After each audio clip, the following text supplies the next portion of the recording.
Eagles Nation, take a deep breath, because this moment, it's tense, but it's also real. Yeah, things feel heavy in Philly right now. The fans are restless, the media is loud, but anyone who truly knows this team understands. This is far from over. We've seen this story before. A shaky start, questions everywhere, and then suddenly the team finds its rhythm, its identity, and starts stacking wins. Nothing about this is new. The core is still here, the mindset is steady, and inside the NovaCare complex, the tone has changed. Now it's all about accountability, focus, and discipline. The leaders are stepping up, the group is tightening together, and what looked like chaos is starting to turn into correction. While the outside world screams crisis, the truth inside is different. It's about response. It's about how the Philadelphia Eagles, once again, will silence the noise with what they do on the field. So before we dive into it, hit that like button, support the channel, and drop a comment below. Are the Eagles still the team to beat in the NFC? Let's get into it, because in Philly, the fight never stops. Go Eagles! Let's be honest here. The sky isn't falling in Philadelphia, even if it feels that way right now. The Eagles are sitting at 4-2, and yes, they've dropped 2 straight games. The tone in the city is tense, the fans are restless, and the noise in the media is loud. But step back for a second. This same story played out last season, didn't it? Slow start, sloppy football, calls for Nick Sirianni's job, and yet, by week 7, this team flipped the switch. They found rhythm, they found identity, and they started stacking wins. That was then, and it can absolutely happen again. The truth is, this team has already shown flashes of who they can be. The same core that lifted the Lombardi Trophy not long ago is still here. Jalen Hurts, A.J. Brown, DeVonta Smith, Jordan Mailata, Lane Johnson, they know what it takes to win. And defensively, you now have Vic Fangio running the show, not Sean Desai or Matt Patricia. That alone makes a massive difference. The players respect Fangio's system. The communication is tighter, the accountability is higher, and this group, younger, faster, hungrier, is beginning to understand what this new identity looks like. Inside the NovaCare complex this week, the tone has changed. Multiple players, from Saquon Barkley to Kevin Patullo and Mailata himself, have talked about ownership, about taking accountability for what hasn't worked. Barkley said it best. This is about detail and discipline. Mailata admitted that last year the little things weren't there. The footwork, the technique, the execution, it was off. This year it's improving. That's a big statement coming from one of your franchise cornerstones up front. And yet, around the league, the conversation couldn't be more different. Look at the Buffalo Bills. Same record as Philly. Same offensive production the last 2 weeks, and the national media is treating Josh Allen like the second coming of Joe Montana. Meanwhile, Jalen Hurts and the Eagles get ripped apart on every show in America. It's wild. The Bills can lose ugly games to Atlanta or New England, and it's brushed off. The Eagles lose one Thursday night game to the Giants,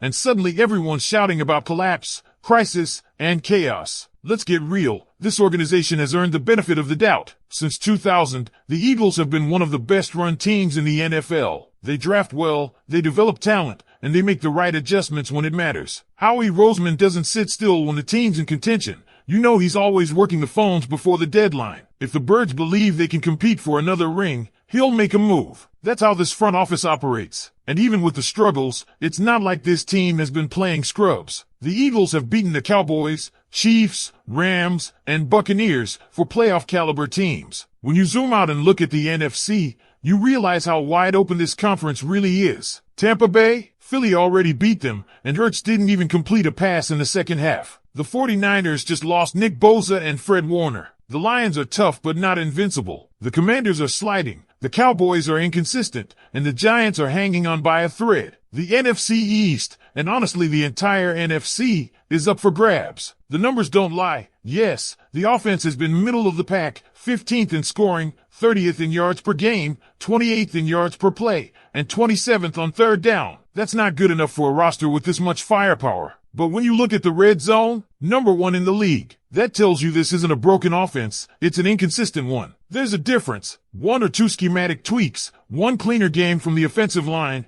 and suddenly you're talking about a unit that can light teams up again. On defense, Fangio's crew is still finding rhythm but trending upward. They're sitting middle of the pack in most categories, 19th in points allowed, 21st in total yards, but 8th in red zone defense. And with key players getting healthy, this group has the ceiling to become elite again. The media might want drama, they always do. Like Chase Sr. said, if it bleeds, it leads. That's how it goes in this business. Negative stories drive clicks, and when it's a big market team like Philadelphia, the microscope only gets harsher. But this locker room isn't fractured. There's no infighting, no ego war. The frustration you're seeing is competitive fire. Guys want to win. That's it. Jeremy Fowler from ESPN reported that one anonymous player mentioned it's starting to feel like the 2023 meltdown all over again. But here's the key difference. The collapse came at the end of the season. This time, we're in week 7. There's time to fix things. There's leadership in place, and there's a culture that's been tested and proven to respond when adversity hits. And you can see that in the details. Fowler mentioned some in the locker room pushing for more play action, and they're right. The Eagles run play action less than 20% of the time,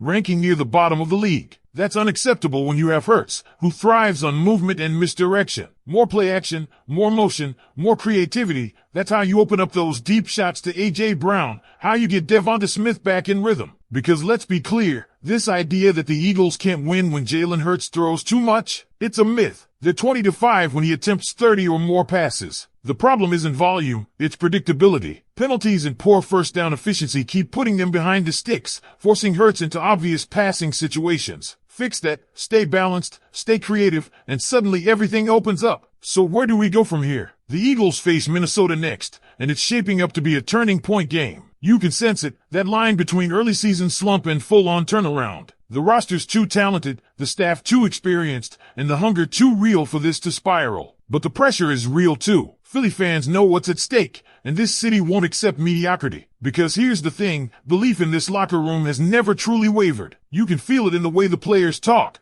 the way the coaches carry themselves, and even in how they've handled the noise this week. The outside world might be panicking, but inside NovaCare, there's a sense of calm urgency. They know exactly what needs fixing, and they've been here before. Nick Sirianni, for all the criticism he gets, has proven time and time again that he knows how to adjust mid-season. Remember 2022? The run-pass balance was all over the place early on, and suddenly the Eagles became the most efficient offense in the league down the stretch. Remember 2024? People said they looked broken heading into week 7, and by week 10, they were rolling over teams again. That's what good coaching and veteran leadership do. They evolve. And that evolution might be starting right now. Reports out of the building this week suggest the offensive meetings were productive. Players and staff alike owned their mistakes, studied tendencies, and discussed tweaks that could reignite the spark. Whether that's simplifying the passing game, leaning more on Saquon Barkley's explosiveness, or designing more movement-based plays for Jalen Hurts, the plan is clear. Make this offense unpredictable again. Think about the weapons at their disposal. You have A.J. Brown, who can take over any game if given consistent targets. DeVonta Smith, a technician who just needs rhythm to start carving up defenses again. Dallas Goedert, the safety valve who has quietly been underused. And Barkley, whose presence alone forces defenses to stack the box, opening up play action and deep shots. It's a formula for success that's already been tested and proven. It just needs better execution. And on defense, there's legitimate optimism brewing. Vic Fangio's scheme isn't designed to dominate immediately. It's built on precision, communication, and trust. You can already see young guys starting to grasp the nuances, reading routes,